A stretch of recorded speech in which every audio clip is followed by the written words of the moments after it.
Assalamualaikum warahmatullahi wabarakatuh.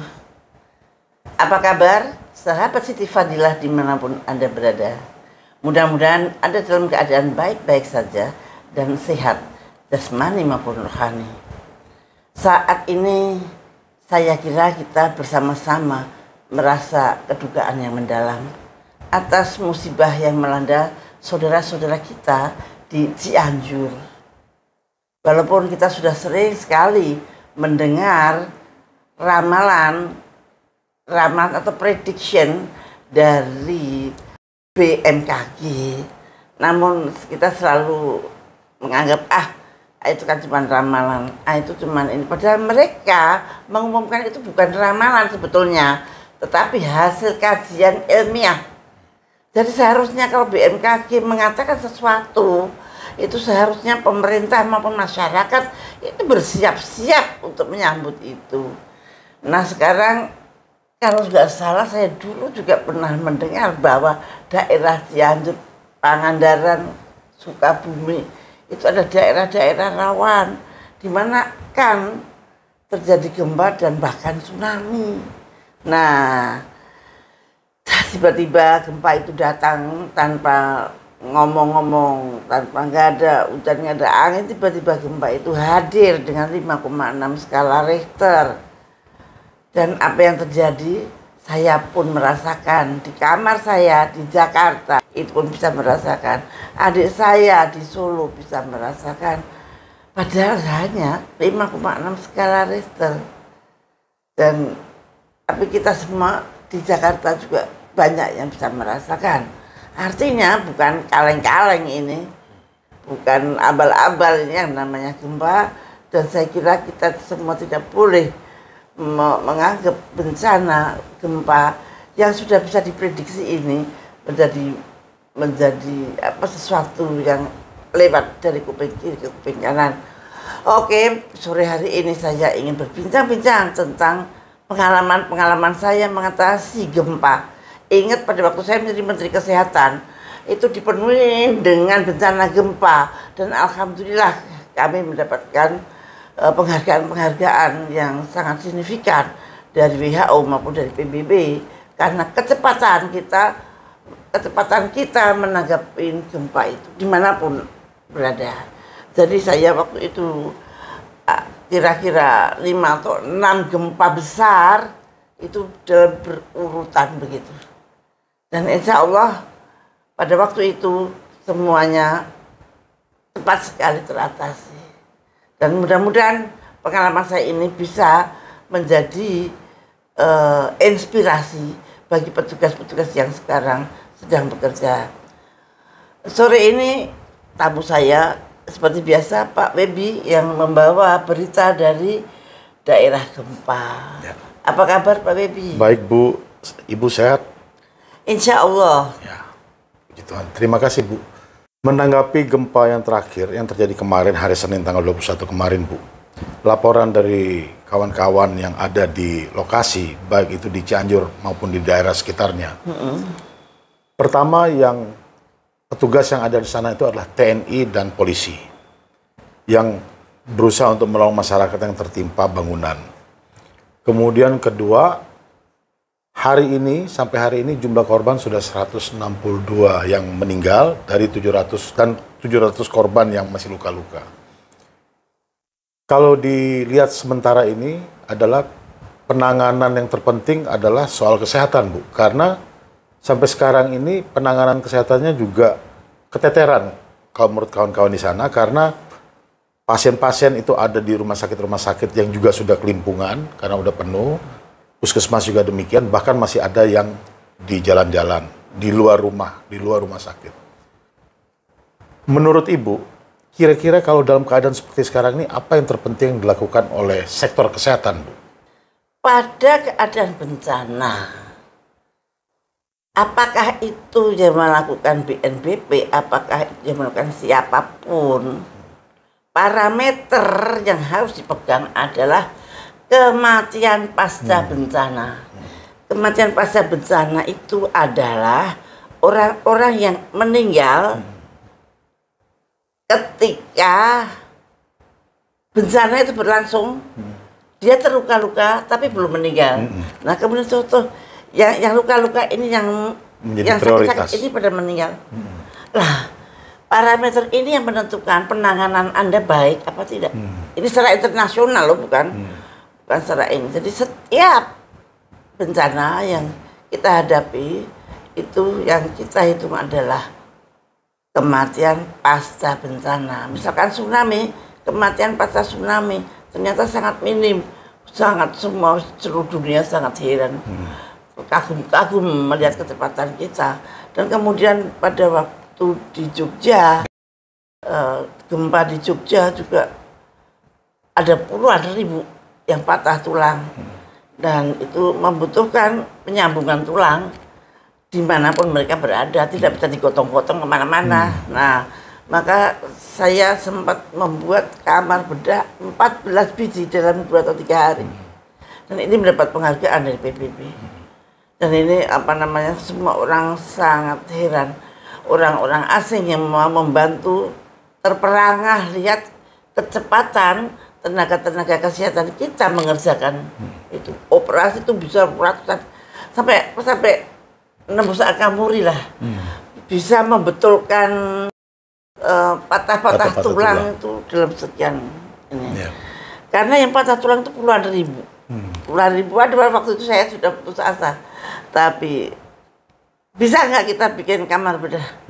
Bisa Bu, dan dokter bedah saya lengkap.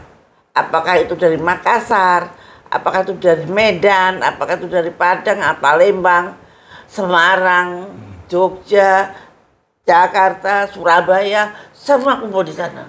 Semua masuk ke Jogja, dan itu atas komandannya saya. Saya telepon nih satu persatu. Mereka memang sudah janji untuk membantu saya dalam bidang bencana. Profesor Idrus Paturusi, tolong cepat bergeser ke Bantul. Dan dia langsung begitu dengar telepon itu langsung berangkat. Jangan lupa bawa alat-alat bedah. Dan mereka sangat cekatan sekali, bisa bedah di dalam kamar, bisa bedah di luar kamar. Dan kemudian kami kehabisan pen. Bagaimana caranya? Saya minta pada WHO untuk dicarikan pen, dan akhirnya pen itu tertutupi. Padahal saya butuhnya puluhan ribu, ratusan ribu. Dan ternyata harus mengumpulkan pen seluruh dunia baru dikirimkan ke Bantul. Dan semua rakyat yang dipasang pen gratis. Karena pen itu memang disumbang dari luar. Dulu Ibu punya persediaan yang namanya rumah sakit lapangan yang dipakai untuk bencana. Nah itu dia maksud saya, untuk memperkecil kematian pasca bencana itu kita harus punya rumah sakit lapangan. Nah di situ rumah sakit lapangan kalau nggak salah saya dulu punya yang sampai 200 bed. Canggih-canggih deh, karena punyanya orang-orang asing yang dibawa ke tsunami akhirnya diberikan pada kita. Jadi kita kaya-kaya dengan rumah sakit lapangan itu. Dan kalau perlu bikin rumah sakit bedah di tempat itu juga. Dan itu orang-orangnya semua sudah terlatih dulu, sudah dilatih sama Depkes dulu ya. Dan kalau ada bencana, sampai saya waktu itu dikenal bahwa itu namanya Ibu Menteri itu. Bencana goyangnya belum selesai, dia sudah ada di sana. Ya, saya ingat Ibu di Pangandaran juga datang pada waktu itu ya. Dan kemudian saya selalu mengatakan, setiap bencana, ketika gempa ataukah apa saja, begitu gempa belum berhenti, kantong-kantong Depkes yang berwarna kuning harus sudah berkibar di sana. Jadi begitu ada berita, maka kita selalu mesti berangkat pakai kendaraan apapun juga. Kalau ke Nabire ya kita pakai Hercules, kalau ke Palembang kita juga pakai Hercules, kalau kerja kita pakai mobil, pakai apa saja. Dulu itu seingat kami sebagai wartawan, gempanya terjadi, kita sudah bisa tahu berapa banyak korban dalam waktu yang sangat singkat sekali, Bu. Ya. Itu gimana, Bu? Ya, memang kita dilatih untuk itu. Ya. Bagaimana caranya menghitung yang mati? Nah, itu harus tahu data-data dari RT, data ini, dan saya nggak tahu caranya bagaimana. Kami punya tim khusus. Di pusat krisis di pusat krisis dulu orang asing yang dipercaya cuman ini gitu, nggak mau kabar yang lain, harus dari grup yang ini gitu. Jadi karena mereka sangat percaya dengan metodenya atau metodenya. Kemudian Bu, pada saat bencana seperti ini Bu, apa yang seharusnya bisa dilakukan oleh pemerintah? Sudah hari kedua nih Bu. Menurut saya ya, bencana diserahkan pada BNPB itu tidak sepenuhnya betul. Beda dengan zaman Ibu, beda ya ini Bu? pada waktu Pak SBY periode 1 juga ada PNPB. Bencana betul-betul di dalam komandonya Menkowesra, komandonya Menkowesra, dan tenaga andalannya adalah Menkes. Nah, di situ sangat butuh kecepatan perintah dari komandan. Di situ sangat butuh komandan yang betul-betul menguasai keadaan. Butuh komandan yang betul-betul powerful, nggak tidur. Dan apa yang dibutuhkan masyarakat di sana. Dan langkah-langkah pertama, 1, tenda pengungsian, 2, tenda dapur umum, 3, tenda untuk buang air kecil dan buang air besar. Nah yuk, kalau orangnya ribuan, kalau buang air besarnya nggak ada tempatnya gimana yuk? Wah, dan itu bukan hal yang sepele, itu satu manajerial yang tidak gampang.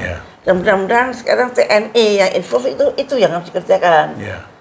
Nah, kalau yang menghitung korban itu biasanya dari Jepkes, dan kemudian dibantu mungkin SAR dan membantu. Nah, kemudian berdirilah rumah sakit sebanyak-banyaknya, rumah sakit lapangan, rumah sakit yang dibikin secara mendadak. Kita punya yang canggih-canggih juga punya. Sehingga pasien tidak perlu dibawa ke rumah sakit yang jauh ya karena sudah ada. Bisa, kalau orang patah-patah nggak bisa dibawa-bawa, nanti malah tulangnya nyoblos. Jadi waktu itu kalau bisa dioperasi di tempat. Itu baru gempa loh ya, belum tsunami. Tsunami repot lagi. Nah ini saya melihat pemerintah maupun masyarakat yang terkena tidak siap. Padahal BMKG sudah dari awal menghimbau sampai saya risih kalau dia menghimbau, saya deg-degan. Karena saya masih tentu jadi Menteri Kesehatan zaman dulu, bencananya bertubi-tubi tidak habis-habisnya. Nah, ini saya lihat sekarang Bapak Menkes juga tenang-tenang. Di TV gak ada, Bapak Presiden juga tenang-tenang. Kalau sebelah saya dulu saya sudah, udah berapa perintah yang saya lontarkan. Mungkin Pak Presiden sama Pak Menkes sedang menghitung-hitung apakah ini bencana nasional atau bukan, Bu? Nah itu dia, gimana, Bu? Saya heran. Kenapa bencana ini harus dinasionalkan dan tidak nasional? Saya tahu itu adalah akibat dari otonomi daerah. Saya tahu kenapa otonomi daerah ini adalah akibat dari reformasi. Reformasi termasuk reformasi Undang-Undang Dasar 45 sehingga menegaskan otonomi daerah. Ketika otonomi daerah jadi kekuk, siapa yang mau menangani? Siapa yang tahu? Siapa yang mau jadi komandan? Dananya dari APBN atau APBD? Nah itu dia. Iya kan? Kalau itu dinyatakan nasional, dananya dari pusat. Lah pusat nggak mau, kok enak pemerintah daerah nggak keluar. Bu ya jangan gitu. Sementara bikin tata cara. Kalau memang mau otonomi daerah, ya monggo. Tapi harus ada kesinambungan. Kalau substansi itu tidak bisa didaerahkan. Kalau substansi bencana, itu nasional nggak bisa, haruslah centralized. Yeah. Karena yang mempunyai kemampuan menjadi komandan hanya ada di sentral. Yeah. Karena orang-orang yang di daerah itu tunjuknya sama orang sentral. Yeah. Tapi kalau orang daerah nyuruh orang daerah, nggak jalan. Yeah. Dan apa yang dia punyai nggak punya. Betul. Jadi yang namanya bencana sebaiknya sentralisasi substansi. Yeah. Substansinya ini gempa. Satu hari 162 yang mati. Dapat bencana nasional. Kenapa sih bencana daerah? Itu bukan karena daerah atau bukan daerah, itu dari sononya. Yeah. Gitu. Sementara masih menunggu keputusan nasional atau bukan, itu korban sudah ada dan itu nggak bisa ditolong kalau menunggu perintah nasional atau bukan, seperti itu. Misalnya seperti sekarang, Bu, yang kami terima informasinya adalah dari pemerintahan provinsi itu justru kesulitan untuk kemudian bisa mengatasi akibat gempa di Cianjur ini. Karena satu, tidak ada BNPB katanya di Jawa Barat itu, sehingga semuanya diserahkan pada dinas-dinas. Dinas-dinas tidak tahu apa yang harus dilakukan. Nggak tahu, itu membutuhkan pendidikan tertentu, membutuhkan komando yang jelas dan tegas, membutuhkan biaya yang pasti, yang saya kalau saya komando begini udah ada biayanya. Waktu pengalaman Pangandaran gimana, Bu? Waktu itu kalau nggak salah tsunami ya, Ibu datang juga di sana. Ya. Saya juga di sana, dan ya itu masih jalan terus, bahwa begitu ada tsunami, begitu ada gempa, malam itu juga, detik itu juga, kantong-kantong kuning itu sudah ada di sana. Betul. Jadi Departemen Kesehatan mempunyai kantong mayat, kantong mayat korban gempa, korban bencana, itu warnanya kuning. Nah saya bilang, saya nggak mau kalau ada bencana sampai tidak kelihatan tuh kantong-kantong kuning kan. Yeah. Karena jumlah yang meninggal itu sangat penting. Dihitung dari jumlah kantongnya. Untuk tahu dan kemudian bagaimana menjaga yang masih hidup supaya tidak mati. Itu juga sangat penting. Gitu. Pernah juga ada bencana, Bu, di mana semua rumah sakit itu jadi korban dan tidak pernah bisa dipakai lagi. Kayak sekarang ini ya? Seperti sekarang ini. Waktu zamannya Ibu itu di Kota Cane. Oh iya. Bu? Ibu waktu itu perintahnya adalah segera membantu. Iya. Ya. Nah, tapi segera membantu itu akhirnya dikutik-kutik sama KPK kan, walaupun terbukti ternyata tidak ada, saya tidak bersalah. Ya. Tetapi karena tidak mungkin ini tidak ada keputusan pemerintah pusat apakah ini nasional atau tidak, maka orang semua pada ragu-ragu untuk menggunakan anggarannya, dan anggarannya tidak gampang dapat. Coba bayangkan, aduh saya mesti beli WC ini untuk 1.000 orang, saya mesti beli WC sekian, duitnya nggak ada. Pada waktu itu karena kalau ini karena bencana, duit langsung meluncur. Kalau tidak ada bencana, duit nggak bisa turun. Ya. Di Kota Cane kalau nggak salah pada waktu itu semua korban itu belum tertolong karena rumah sakit tidak bisa beroperasi. Sekarang ini? Pada waktu itu di Kota Cane. Ya. Kemudian Ibu memerintahkan agar korban-korban yang masih selamat segera bisa ditolong pada waktu itu. Dan rumah sakitnya dihidupkan segera. Rumah sakitnya segera dihidupkan. Dan berhasil ya, Bu, ya, pada waktu itu. Ya.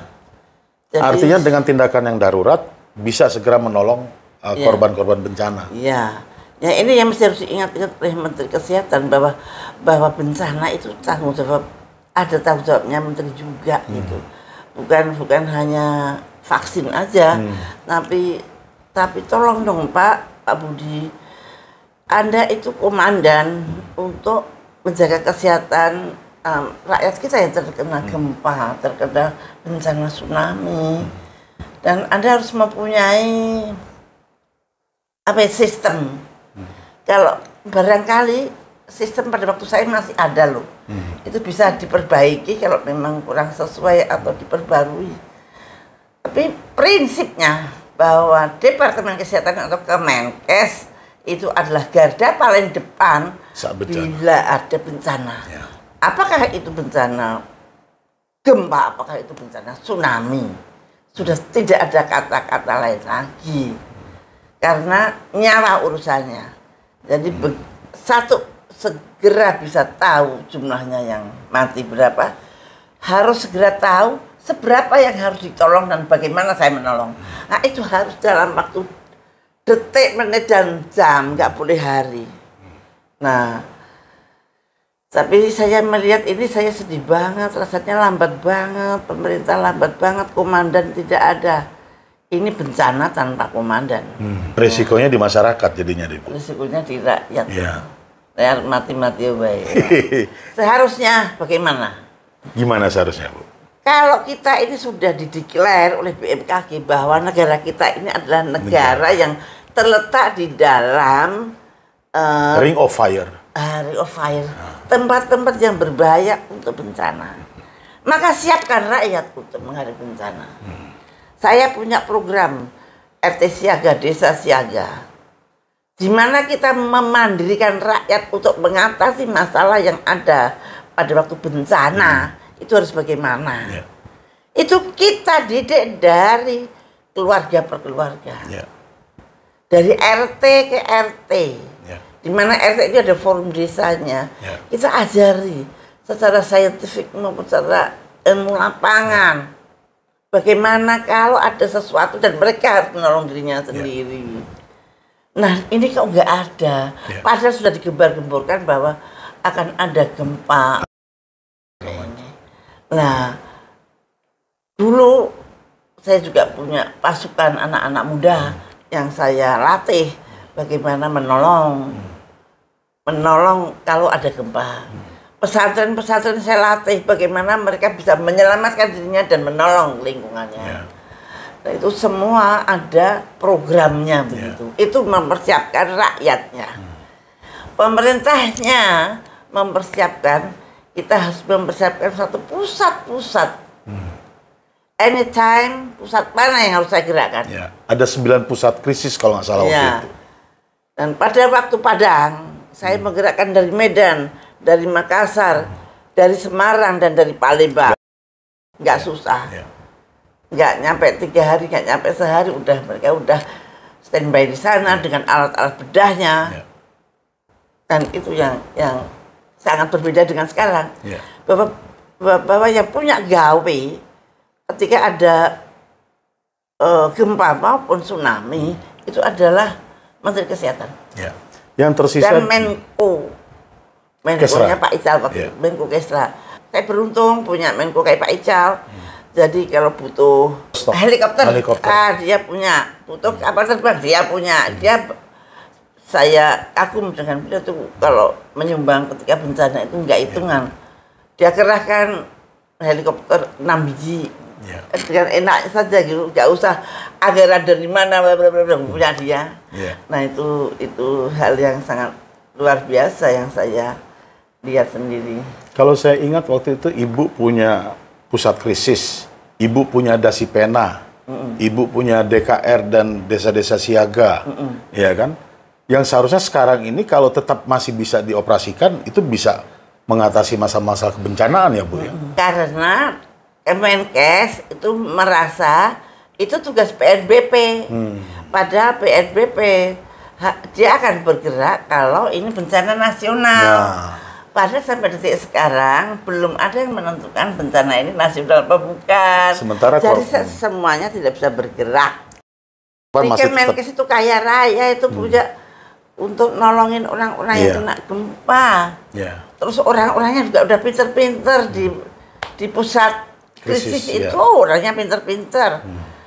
Itu sayang sekali nggak didaya gunakan. Sekarang udah hari keberapa? Ini hari kedua. Hari kedua. Persis hari kedua, jam-jam segini. Ya kayak cepat Kemenkes segera terjun. Mereka kasihan, rumah sakitnya sudah tidak bisa bekerja, korbannya ada 700 yang mesti dioperasi, diapain? Tidak ada komandan. Dan terima kasih Mercy juga sudah mulai berangkat tadi pagi kalau nggak salah, mulai berangkat ke sana tanpa. Ya mudah-mudahan semua pun Anda yang sekiranya Anda bisa membantu penderitaan saudara-saudara kita di Cianjur, please berangkatlah. Satu lagi Bu, pertanyaan Bu. sehubungan dengan menetapkan bencana nasional atau bukan, masukan yang bisa Ibu berikan pada Pak Jokowi apa, Bu? Menurut saya bencana ya kita tidak bisa menjangkaunya. Misalkan gempa kan kita tidak bisa mempredik. Dua, kemungkinannya ada di mana-mana. Tidak bisa mempredik kapan dan di mana. Itu bencana nasional deh. Kecuali kalau banjir, itu mungkin bencana setempat. Substansinya tolong decentralize. Jangan didesentralisasi. Ya kita sekarang bekerja untuk rakyat, bukan untuk aturan-aturan yang kira-kira menghalangi tangan pemerintah Membantu melayani rakyat. Dan KPK juga harus maklum dengan seperti hal-hal seperti ini, ikut tanda tangan. Supaya nanti tidak ditik-utik, KPK sudah tanda tangan ke pengeluaran. Ya. Nah itu. Baik, Bu. Terima kasih banyak atas penyampaian Ibu. Ya, mudah-mudahan ya, mudah-mudahan Allah menolong kita. Pasti. Selamat dari bencana. Pasti. Kasihan banget sudah kena bencana, tidak ditolongi dengan yang betul. Demikianlah para sahabat Siti Fadilah yang kebetulan mendengarkan obrolan ini sedikit tentang unek-unek kesedihan melihat saudara-saudara kita di Cianjur menderita bencana gempa bumi. Mudah-mudahan yang lainnya tertolong. Mudah-mudahan Allah menolong kita dengan sebaik-baiknya. Dan tetaplah kita berdoa, mudah-mudahan yang sekarang menjadi korban dapat disembuhkan. Amin. Dan mudah-mudahan rakyat Indonesia di tempat yang lain berduyun-duyun untuk menolong Amin. saudara-saudara kita di Cianjur. Saya kira cukup sekian. Kita bisa ketemu sampai minggu depan. Dan wassalamualaikum warahmatullahi wabarakatuh.